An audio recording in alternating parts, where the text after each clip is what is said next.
제가 알기로는 그 사회복지학 박사님으로 알고 예, 있는데, 예, 예, 맞습니다. 예. 어찌 보면은 약간 그 상담이라고 해야 될까? 아니면 인생 심리, 뭐 이쪽의 어떤 예. 부분으로 이렇게 어떻게 보면 밸런스라는 키워드를 딱 뭐 하신 이유가 있으실까요? 뭐 아예 직접적으로 여쭤보면 밸런스를 이 키워드로 잡으신 이유가. 진짜 세상에 살아가는 모든 그 움직이는 것들, 그 고정되어 네, 있는 물체가 아니라 움직이는 것들은 네, 다 균형이 있습니다. 음, 새도 양쪽에 날개가 있고, 음, 비행기도 양쪽에 있고, 네, 네, 사람도 두 다리가 있고, 음, 자동차가 또 뭐 바퀴가 20개라도 양쪽에 10개씩 있듯이, 음, 그래 움직이기 위해서는 이제 균형이 필요하다. 아, 음, 만약에 어느 한쪽이 작동이 되지 않으면 이제 떨어지는 네, 네, 거나 움직일 수가 없죠. 네, 그래서 네, 우리가 사람도 결국은 잘 움직이기 위해서는 우리가 네, 뭐 웰빙, 웰다잉 뭐 이렇게 이야기를 많이 하는데 결국은 움직인다는 것들은 균형이 요구가 된다 측면에서 그 음, 제가 만날 때 대부분의 사람들이 어느 한쪽에 지나치게 결핍을 가졌거나 양쪽 모두가 결핍을 가졌을 때 이제 삶의 어떤 어려움을 경험한다라는 것들이 특징들이더라고요. 음, 그래서 제가 이제 균형 감각이 중요하다. 뭐 음, 이런 개념은 어떻게 보면 또 중용이라는 개념하고도 또 연결이 될 수도 있습니다. 네, 네, 예, 너무 이제 뭐 우리나라 말로 또 과유불급이라고 해서 네, 참, 너무 네, 지나치게 부족한 과에도 문제가 있다. 음, 대부분 이런 것들이 균형과 관련된 이야기들인 것 네, 네. 저도 개인적으로 참 중요하게 생각하는, 그러니까 뭐 많이 먹지는 않았지만 이제 50, 이제 우리 인생의 100세를 보면 반을 넘어오면서 드는 생각이, 균형이 굉장히 좀 중요하다. 그래서 이 밸런스라는 부분을 굉장히 중요시 이제 말씀하시고 이런 내용들에 대해서 피력을 하시는 걸 보고 저도 개인적으로 좀 동감해서 여쭤보게 같아요. 됐고요. 뭐 우선 그 책과 관련돼서 이제 좀 저희가 질문을 좀 드려볼 텐데, 일단 뭐 저자 소개, 책 소개 간단하게 좀 부탁을 드릴게요. 뭐 오버롤하게 전체적으로 한번 말씀해 주시죠. 저는 이제 메인으로 공부를 한 것들은 이제 사회복지 네. 전공이고요. 그 음. 다음에 이제 부수적으로 교육학과, 이제 아, 심리학을 이제 공부를 이제 했습니다. 네. 하고, 그러면서 제가 주로 이제 하는 일들은, 어, 사회적인 이제 취약계층에 있는 사람들을 주로 이제 만나는 편이에요. 음. 그래서 취약계층이라는 건 뭐 경제적인 어려움도 있기도 하겠지만, 여러 가지 이제 심리적 어려움을 경험하고 있는 음. 사람들, 음. 이런 사람들을 만나고 있고, 또, 이제 빈곤할 수밖에 없는 가장 큰 이유 중에 하나가 이제 경제적인 어려움을 가진 사람들, 음. 음. 이런 분들을 이제 만나는 일들을 주로 이제 합니다. 음. 하고, 음. 또 두 번째는 이제 어떤 직업을 가졌는데, 개인적인 어려움을 가진 분들. 그래, 이제 한마디로 내가 굉장히 불행하다고 느끼는 사람들을 주로 이제 만나는 게 이제 음. 직업적인 이제 특징이죠. 네. 특징이고, 이제 그러다 보니까 뭐, 그 만나는 대상의 종류는 이른바 어려운 사람이라는 게 공통적인 특징인 것 네. 같고요. 네. 그러다 보니까 이제 아무래도 이분들이 좀 잘 살 수 있는 방법들이 좀 어떤 음. 것들인가라는 것들이 이제 항상 제 직업적인 주제이죠. 네, 이제 네. 직업적인 주제이고, 그러면서 이제, 그분들이 가진 공통적인 특징이 어느 날 갑자기 어려워진 게 아니라 굉장히 점진적으로 어려워졌다라는 것들이 좀 특징인 것 같아요. 음. 뭐 예를 들어서 잘 살던 사람이 갑자기 어려워지면은 회복이 굉장히 가능한데 이 지속적이고 만성적인 어려움을 가진 사람들은 굉장히 회복이 어려운 것 같아요. 그렇군요. 어, 음. 그래서 우리가 이제 사람들이 그 어떤 갑자기 큰 어려움을 겪는 사람들은 이때까지 잘 살아왔다면은 굉장히 이제 회복력이 좋습니다. 오히려 회복력이 더 좋나요? 예, 더 좋죠. 왜냐하면은 이때까지 그 해가지고 왔던 자기 성과물들이 있기 때문에 어, 좀 빨리 회복할 수 있는 가능성들이 있죠. 음. 그것이 이제 현실적인 자원도 있고 어떤 심리적 자원도 있다고 봐야 되죠. 어. 근데 지금까지 계속 이제 실패를 경험했던 사람들은 그 엎어지면 또 엎어졌구나라는 개념들을 가지고 있고 또 음. 자원이 없죠. 네. 내적 자원도 없고 외적 자원도 없다 네. 보니까 더 밑으로 내려갈 일만 있는 것 같아요. 이제 그런 사람들 같은 경우는 이제 거의 좀 피해자화 되어서 살아갈 가능성이 굉장히 크죠. 그래서 제가 주로 이제 하는 일들이 좀 피해자화 되었던 사람들을 주로 만났던 일들인 것 같아요. 일들인 것 같은데, 그러면서 제가 이제 한 3년 전부터는 좀 방향을 좀 바꾸기 시작을 했었어요. 네. 그 사람들이 피해자화 되어 가는 사람들을 막을 수 있는 방법이 있을까? 아, 뭐 이제 그렇게 아주 드랍된 사람들을 회복시키는 거는 굉장히 이제 장기적인 케어가 필요를 하거든요. 네. 그래서 좀 지금까지는 치료라는 관점에서 치유라는 관점에서 뭔가 해봤다면은 음. 이제는 좀 예방과 성장의 관점에서 좀 가봐야 되겠구나. 예방과 성장에 관해서 네. 그러면서 제가 이제 만나는 사람들의 그 어떤 방향이 바뀌니까 이 길도 달라지고 네. 풍경도 달라지고 음. 만나는 사람들도 달라지는 게 요즘 한 2, 3년 정도의 변화인 것 같아요. 네. 그 책에 대해서 그러면 이 질문에 대한 어떤 사전들을 만드셨는데, 질문의 어떤 필요성? 질문의 중요성? 질문의 의미? 이 부분 한번 뭐 개념적일 수는 있겠지만, 이제 사람들이 내가 내 인생에 결정권이 있느냐라는 것들은 굉장히 좀 중요한 것 같아요. 음, 선택할 수 있느냐, 판단할 수 있느냐. 그렇다면 대부분 우리 사회는 내가 어떤 살기 이전에 규칙이라는 게 이제 만들어져 있죠. 네, 이렇게 살아야 된다, 저렇게 살아야 된다. 그 규칙이 이제 다 나쁘지는 않죠. 나쁘지는 않는데 그 규칙을 내가 질문 없이 따라갈 것인가? 질문을 하면서 따라갈 것은 굉장히 좀 다른 것 같아요. 그러면은 우리가 질문이 있다라는 것들은 우리가 이제 흔하게 이제 동기부여 이런 이야기를 많이 하죠. 그 이론적으로 보면 이제 자기결정권이라는 게 있는데 네, 이 자기결정권의 이제 외재적 동기와 내재적 동기와 이런저런 동기 없는 아주 이제 그 노예적 동기라는 게 있는데 네, 어, 이 외재적 동기와 그냥 아무런 동기 없이 무동기로 이제 가는 사람들의 특징은 질문이 사실 이제 나올 수가 없죠. 네, 하는 이야기가 하려면 해야지 어쩔 수 없잖아. 음, 하고 싶지 않으면 내가 힘들어. 근데 결과를 예측하고 간다면은 이 내재적 동기가 있는 사람들은 그 속에서 내가 이걸 하면 나에게 어떤 보상이 있나요? 이걸 하면 나에게 어떤 도움이 되나요?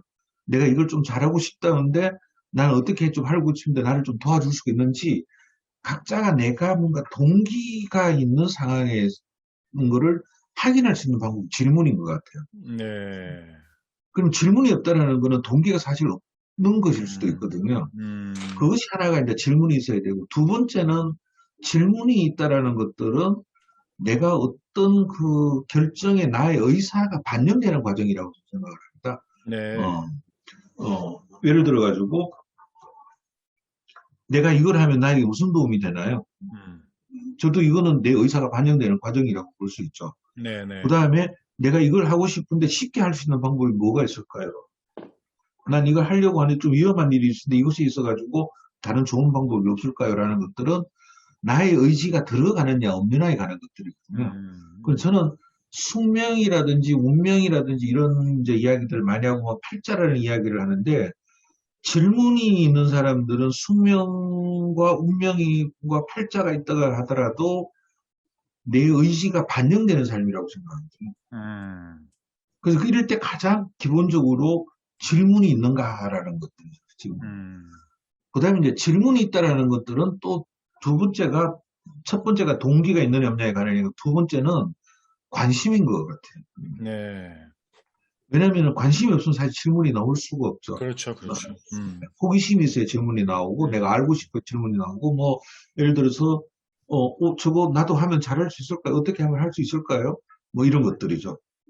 네. 관심의 표현이 이제 질문이고 세 번째 이제 질문이 필요한 게 이제 뭔가 하면은 내가 지금보다 더 나아질 수 있는 가능성을 보는 방법인 것 음, 같아요. 네. 지금보다 더 나아질 수 있는 가능성. 이제 무슨 얘기인가 하면은 질문이 없다는 건 주어진 걸 그냥 그대로 수용하는 편들이거든요. 네, 그럼 질문이 있다라는 것들은 결국은 내가 이걸 통해서 좀 더 나은 삶을 내가 살 수 있는가에 대한 어떤 그 확인인 것 같아요. 네. 지금 코로나 이후에 이제 그런 어떤 직업적인 부분에 있어서 더 이상 자기가 초기 직업에 계획했던 바를 하고 싶지만 하지도 못하는 그런 사람들이 있다라고 하면, 그러니까 저도 이제 전적으로 동의를 합니다만, 그런 경우에는 그러면 어떻게 해야 될까? How to가 나올 것 같고요. 왜냐하면 예를 들면 PD, 예를 들면 아나운서, 예를 들면 기자, 막 그냥 예를 들면요. 그 직업을 너무 하고 싶었는데 이게 도저히 안 되는 거예요. 근데 고시원비는 계속 떨어져 가고 소위 말하면 도저히 이제 답이 안 나오는 거야. 그래서 마침 그때 아는 친구 형이 뭐 이렇게 의료기인데 영업상을 한번 한 1년만 해봐라. 근데 그 1년이 뭐 3년이 되고 예를 들면 그럼 그렇다고 한다면 초기 직업으로서의 어떤 진입에 있어서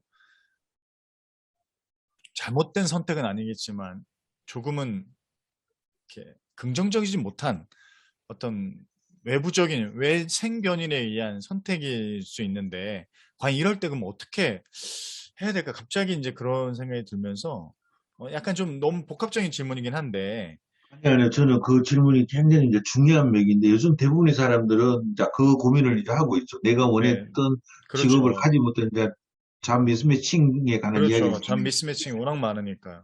근데 저는 이제 그 질문을 할 때 제가 어, 종이를 보통 하나 줄 때가 있습니다.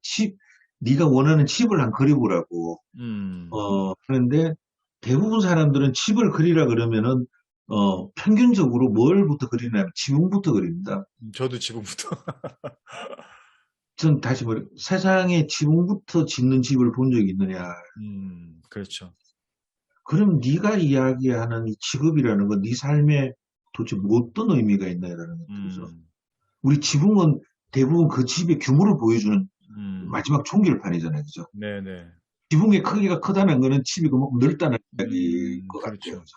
지붕이 높다라는 것들은 그 건물 규모가 크다라는 것들이 이제 음, 보여주는, 드러내는 것들이 이제 지붕인데 음, 우리는 이 지붕을 미리 크기를 결정해 놓고 집을 짓는 것 같아요.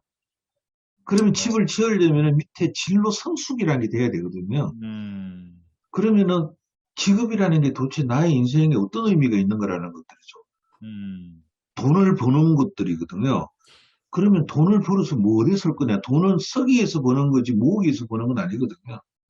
그러면 나는 돈을 모아서 놀러도 가고 싶고 그 놀러를 간다는 거는 한 달에 며칠 가고 싶냐? 어느 정도 가고 싶냐? 어. 그러면 결국은 내가 돈을 어떤 쓰는 것들에 대한 이유가 이제 갖춰져야 되겠죠. 그러면 여기에서 진로 성숙에서 다시 그러면 네가 그걸 하기 위해서 필요한 능력들이 도대체 뭐냐라는 것들이죠. 음, 그다음에 또 하나가 그러면 네가 거기서 들어갔는데 네가 원하는 게 예를 들어서 뭐 그럼 너는 나는 적어도 9시 출근해서 6시 퇴근하고 싶다. 음, 이 이제 이걸 가졌어. 그리고 한 달에 얼마 벌고 싶냐? 음, 만 천만 원을 벌고 싶다. 그러면 한 달에 그 9시 출근해서 6시 일을 해가지고 천만 원이 벌 수 있는 직업이 한 몇 가지가 되느냐. 그리고 그 직업을 가지려면 필요한 능력이 뭐냐? 그럼 네가 가지고 있는 능력은 뭐고? 음, 저는 이제 적성과 흥미라는 것들에 대해서는 어, 아직 정확하게는 잘 모르겠어요. 음. 대부분 사람들이 그걸 가지고 직업을 갖지는 않거든요. 맞아요. 예. 예. 음, 그 저는 적성과 흥미보다는 동기가 사실 더 크다고 생각을 하거든요. 음, 그다음 결국은 성숙에서 내 동기가 뭐냐라는 걸 이제 찾아내는 것들이 굉장히 중요한 질문인데 음, 요즘 대부분 친구들은 지붕을 결정해 놓고 동기 없이 뭔가 능력 없이 하는 것 같아요. 음, 그러다 보니까 그 지금 방금 대표님이 말씀하신 직장들은 대략 1% 직장들이잖아요. 맞아요. 그러면 99명은 누구든지 갈 수가 없어요, 그게. 어. 그럼 내가 못 간다는 거는 결국은 그걸 불행하게 느낄 이유가 없는데 음, 본인이 불행감을 느끼는 건 개인의 주관적인 어떤 판단이라는 것들이죠. 음, 그럼 저는 그럴 때 물어보는 게 직업이 너 인생에 어떤 의미가 있는지, 너는 직업이 내 인생의 목표냐 아니면 수단이냐라는 것들. 음, 예를 들어서 제가 연극을 하다가 뭐 민간 사회복지 하다가 공무원 사회복지를 하다가 어 대학 선생을 하다가 또 다시 그만둘 때마다 저는 그 모든 것들이 거기에 일을 할 때는 필요한 직업적인 윤리와 어떤 능력을 이제 발휘를 해야 되지만 언제든지 이건 그만둘 수 있는 직장들이었어. 음, 수단일 뿐이죠. 뭐. 나 이 정도까지 했으니까 뭐 예를 들어서 내가 공무원 10년 하면서 이 정도 있으면은 대학 석사 정도 졸업하고 가족에게 생활비 주면서 내 공부를 할 수 있겠다. 그럼 안전한 직장이 어디냐? 공무원인 것 같아. 그럼 공무원 음, 들어간 거죠. 음, 그 다음에 이제 공무원을 끝나고, 공무원을 간들 때쯤 됐을 때 공무원 10년 했으니까, 학위도 가졌으니까 내가 좀 가르치는 일을 해보고 싶다고 해서, 다시 가르치는 일 쪽에 이제 온 것들이죠. 그럼 그 과정이 그냥 내가 막연하게 가지고 있는 것들이 아니라 굉장히 많은 계산을 하면서 계속, 어떤 비계식 구조의 경력 관리를 이제 한 음, 결과들이거든요. 근데 요즘 친구들은 보면은 대부분 지붕을 그리듯이 내가 가지고 있는 집을 짓기 위해서 필요한 어떤 기둥들, 그 다음에 기초 없이 지붕만 갖고 있는 것 같아요. 음, 이것이 결국은 계속 직업적인 선택의 실패를 가지고 올 뿐더러 음, 본인이, 어떤, 뭐라 그러나요? 하나의 이제 피해자, 뭔가 제도의 희생양처럼 음, 이야기를 할 가능성도 있다라는 것들이죠. 그래서 음, 저는 제가 진로와 관련돼서 우선은, 본인이 가지고 있는 직업이라는 것들이 어떤 의미가 있는지, 내 삶에 그것이 무슨 도움이 될 것인지, 이걸 통해서 내가 얻고 싶은 이익이 뭔지를 끊임없이 저는 물어보라고 이야기합니다. 어, 음, 그 다음에 그거를 충분히 동기가 됐다면은 그것과 관련된 직업이 어떤 것들이 있고, 내가 가진 능력이 뭐가 있고, 연결을 해봐라. 음, 라고 이야기한다면 사실, 이제 이 잠수명층이 굉장히 낮아질 수밖에 없는데, 음. 우리는 그런 교육이 잘 없는 것 같아요.